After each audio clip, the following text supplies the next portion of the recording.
श्रीमद् भगवद गीता का तृतीय अध्याय कर्मयोग। इस अध्याय का भावार्थ।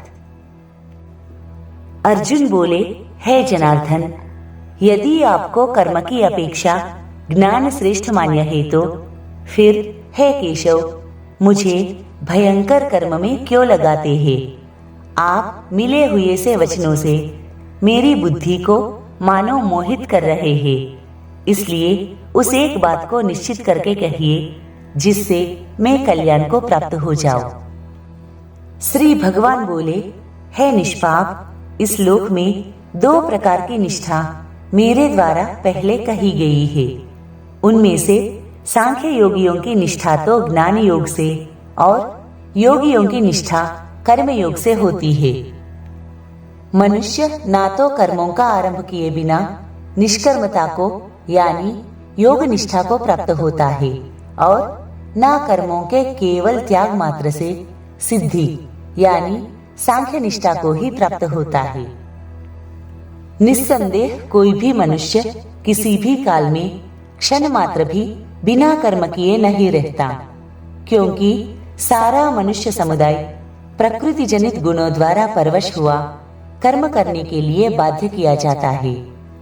जो मूढ़ बुद्धि मनुष्य समस्त इंद्रियों को हठपूर्वक ऊपर से रोककर मन से उन इंद्रियों के विषयों का चिंतन करता रहता है, वह मिथ्याचारी अर्थात दंभी कहा जाता है। किंतु हे अर्जुन, जो पुरुष मन से इंद्रियों को वश में करके अनासक्त हुआ समस्त इंद्रियों द्वारा कर्मयोग का आचरण करता है, वही श्रेष्ठ है। तो शास्त्र विहित कर्तव्य कर्म कर, क्योंकि कर्म न करने की अपेक्षा कर्म करना श्रेष्ठ है तथा कर्म न करने से तेरा शरीर निर्वाह भी नहीं सिद्ध होगा। यज्ञ के निमित्त किए जाने वाले कर्मों से अतिरिक्त दूसरे कर्मों में लगा हुआ ही यह मनुष्य समुदाय कर्मों से बंधता है। इसलिए हे अर्जुन, तू आसक्ति से रहित होकर उस यज्ञ के निमित्त ही भली भांति कर्तव्य कर्म कर। प्रजापति ब्रह्मा ने कल्प के आदि में यज्ञ सहित प्रजाओं को रचकर उनसे कहा कि तुम लोग इस यज्ञ के द्वारा वृद्धि को प्राप्त हो और यह यज्ञ तुम लोगों को इच्छित भोग प्रदान करने वाला हो। तुम लोग इस यज्ञ के द्वारा देवताओं को उन्नत करो और वे देवता तुम लोगों को उन्नत करे। इस प्रकार निस्वार्थ भाव से एक दूसरे को उन्नत करते हुए तुम लोग परम कल्याण को प्राप्त हो जाओगे। यज्ञ के द्वारा बढ़ाए हुए देवता तुम लोगों को बिना मांगे ही इच्छित भोग निश्चय ही देते रहेंगे। इस प्रकार उन देवताओं के द्वारा दिए हुए भोगों को जो पुरुष उनको बिना दिए स्वयं भोगता है, वह चोर ही है। यज्ञ से बचे हुए अन्न को खाने वाले श्रेष्ठ पुरुष सब पापों से मुक्त हो जाते हैं और जो पापी लोग अपना शरीर पोषण करने के लिए ही अन्न पकाते हैं, वे तो पाप को ही खाते हैं। संपूर्ण प्राणी अन्न से उत्पन्न होते हैं। अन्न की उत्पत्ति वृष्टि से होती है, वृष्टि यज्ञ से होती है और यज्ञ विहित कर्मों से उत्पन्न होने वाला है। कर्म समुदाय को तू वेद से उत्पन्न और वेद को अविनाशी परमात्मा से उत्पन्न हुआ जान। इससे सिद्ध होता है कि सर्वव्यापी परम अक्षर परमात्मा सदा ही यज्ञ में प्रतिष्ठित है। हे पार्थ, जो पुरुष इस लोक में इस प्रकार परंपरा से प्रचलित सृष्टि चक्र के अनुकूल नहीं बरतता अर्थात अपने कर्तव्य का पालन नहीं करता, वह इंद्रियों के द्वारा भोगों में रमन करने वाला पापायु पुरुष व्यर्थ ही जाता है। परंतु जो मनुष्य आत्मा में ही रमन करने वाला और आत्मा में ही तृप्त तथा आत्मा में ही संतुष्ट हो, उसके लिए कोई कर्तव्य नहीं है। उस महापुरुष का इस विश्व में ना तो कर्म करने से कोई प्रयोजन रहता है और न कर्मों के न करने से ही कोई प्रयोजन रहता है तथा संपूर्ण प्राणियों में भी इसका किंच मात्र भी स्वार्थ का संबंध नहीं रहता। इसलिए तू निरंतर आसक्ति से रहित होकर सदा कर्तव्य कर्म को भली भांति करता रहे, क्योंकि आसक्ति से रहित होकर कर्म करता हुआ मनुष्य परमात्मा को प्राप्त हो जाता है। जनक आदि ज्ञानी जन भी आसक्ति रहित कर्म द्वारा ही परम सिद्धि को प्राप्त हुए थे। इसलिए तथा लोक संग्रह को देखते हुए भी तू कर्म करने के ही योग्य है, अर्थात तुझे कर्म करना ही उचित है।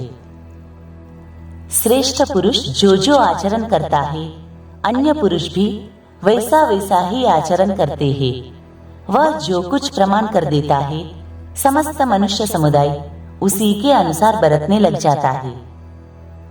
हे अर्जुन, मुझे इन तीनों लोकों में ना तो कुछ कर्तव्य है और ना कोई भी प्राप्त करने योग्य वस्तु अप्राप्त है, तो भी मैं कर्म में ही बरतता हूँ। क्योंकि हे पार्थ, यदि कदाचित मैं सावधान होकर कर्मों में न बरतूं तो बड़ी हानि हो जाए, क्योंकि मनुष्य सब प्रकार से मेरे ही मार्ग का अनुसरण करते हैं। इसलिए यदि मैं कर्म न करूं तो ये सब मनुष्य नष्ट भ्रष्ट हो जाए और मैं संकरता का करने वाला हो तथा इस समस्त प्रजा को नष्ट करने वाला बनूं। हे भारत, कर्म में आसक्त हुए अज्ञानी जन जिस प्रकार कर्म करते हैं, आसक्ति रहित विद्वान भी लोक संग्रह करना चाहता हुआ उसी प्रकार कर्म करे।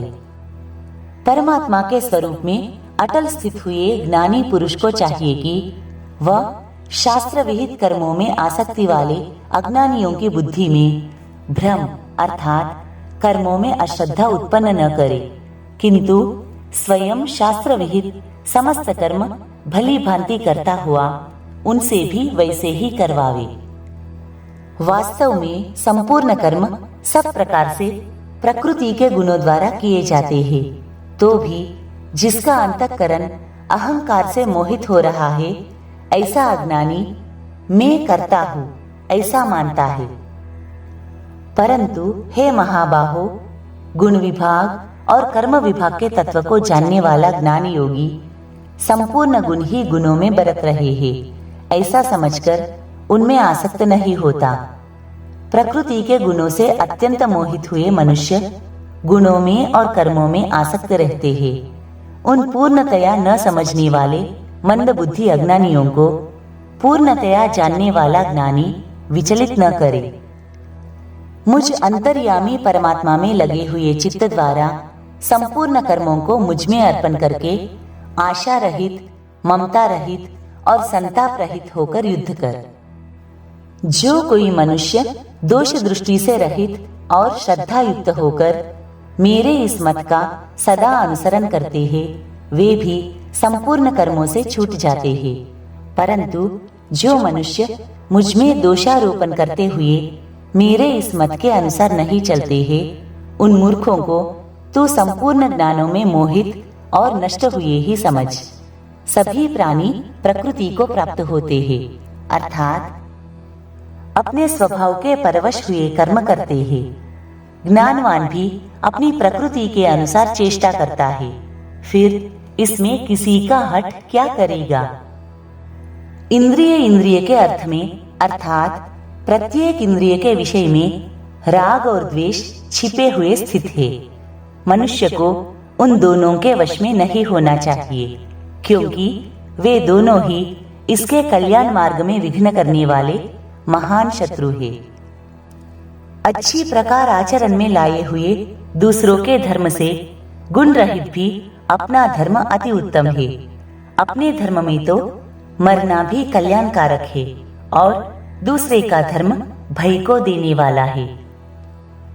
अर्जुन बोले, हे कृष्ण, तो फिर यह मनुष्य स्वयं ना चाहता हुआ भी बलात् लगाए हुए की भांति किससे प्रेरित होकर पाप का आचरण करता है। श्री भगवान बोले, रजोगुण से उत्पन्न हुआ यह काम ही क्रोध है। यह बहुत खाने वाला अर्थात भोगों से कभी न अघाने वाला और बड़ा पापी है। इसको ही तू इस विषय में वैरी जान। जिस प्रकार धुएं से अग्नि और मैल से दर्पण ढका जाता है, तथा जिस प्रकार जेर से गर्भ ढका रहता है, वैसे ही उस काम के द्वारा यह ज्ञान ढका रहता है। और हे अर्जुन, इस अग्नि के समान कभी न पूर्ण होने वाले काम रूप ज्ञानियों के नित्य वैरी के द्वारा मनुष्य का ज्ञान ढका हुआ है। इंद्रियां, मन और बुद्धि ये सब इसके वास स्थान कहे जाते हैं। यह काम इन मन, बुद्धि और इंद्रियों के द्वारा ही ज्ञान को आच्छादित करके जीवात्मा को मोहित करता है। इसलिए हे अर्जुन, तू पहले इंद्रियों को वश में करके इस ज्ञान और विज्ञान का नाश करने वाले महान पापी काम को अवश्य ही बलपूर्वक मार डाल। इंद्रियों को स्थूल शरीर से पर यानी श्रेष्ठ, बलवान और सूक्ष्म कहते हैं। इन इंद्रियों से पर मन है, मन से भी पर बुद्धि है, और जो बुद्धि से भी अत्यंत पर है वह आत्मा है। इस प्रकार बुद्धि से पर अर्थात सूक्ष्म, बलवान और अत्यंत श्रेष्ठ आत्मा को जानकर और बुद्धि के द्वारा मन को वश में करके, हे महाबाहो, तू इस काम रूप दुर्जय शत्रु को मार डाल। श्रीमद् भगवद गीता का तृतीय अध्याय कर्मयोग समाप्त।